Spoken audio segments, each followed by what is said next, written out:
All right, and finally, myth number 5, the fact that you don't have time for the follow-up.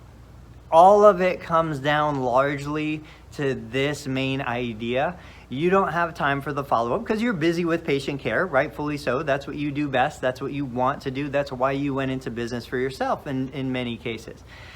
You feel like you don't have time to hire an administrative person, right? Another common kind of misconception is that, well, you don't have time to hire somebody to do the billing for you, so let a billing company do it. Let the billing company handle when somebody calls off sick, when somebody goes on vacation. Let the billing company develop the systems that your cash flow stays protected.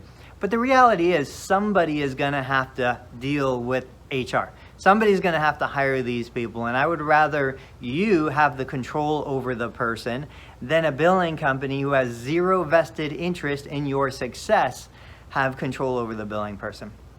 But I got distracted. Let's go back to the myth at hand. You don't have time for the follow-up.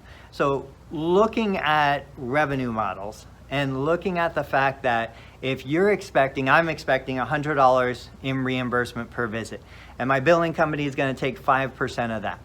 On average, and I think most billers would agree, there should be less than a 3% denial rate with a halfway decent operation. So what that means is if you're billing $100,000 in revenue a year, that's $3,000 that may be up for denials. If you're doing $200,000 a year, which would be a single practice owner operator, you're looking at about $6,000 in revenue that you might have to fight to collect. If you outsource to a billing company, now let's say 5% charge rate on revenue, you're paying that billing company $10,000. Okay, so if you have a 3% denial rate, there's $6,000 in outstanding fees you're trying to collect. If you're paying a billing company, that's $10,000 you're paying to them to collect $6,000.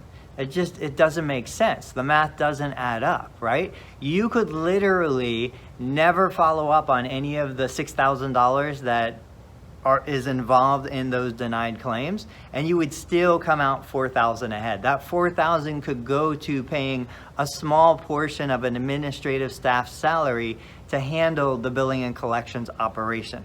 So I just want you to do the math. I want you to make an objective decision. Now, at the end of the day, does everybody have to do their own billing? Absolutely not. Is there a place for outsourced billing in a private practice model?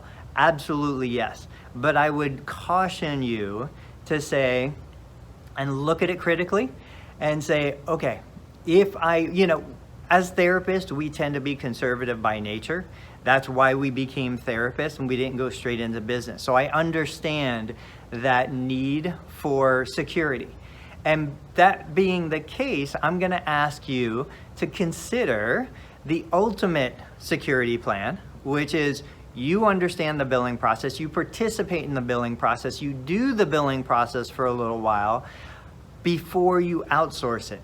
So that if you do decide to outsource, you can hold the billing company accountable. You can make sure that if they do fail, if they do drop the ball, if they don't hold up their end of the bargain, you can bring it back in-house without a hiccup to your cash flow. I would say probably once a month, I speak to a practice owner who's greatly successful in terms of patient care. They're in marketing, they have patients coming in the door, they're delivering care, but they're a miserable failure and about to go bankrupt because they can't handle their cash flow and their billing company isn't doing the job correctly. There are amazing billers out there, and I'm happy to make recommendations to a couple of the billers that I know. But it's important that you outsource your billing after knowing how to do it yourself. So if push came to shove, you needed to bring it back in-house, you could make that decision on your own. Guys, as always, I appreciate your time. I appreciate your interest in the channel. Please take a minute to subscribe, share your questions, post in the YouTube comments below, and I'll catch you on the next video.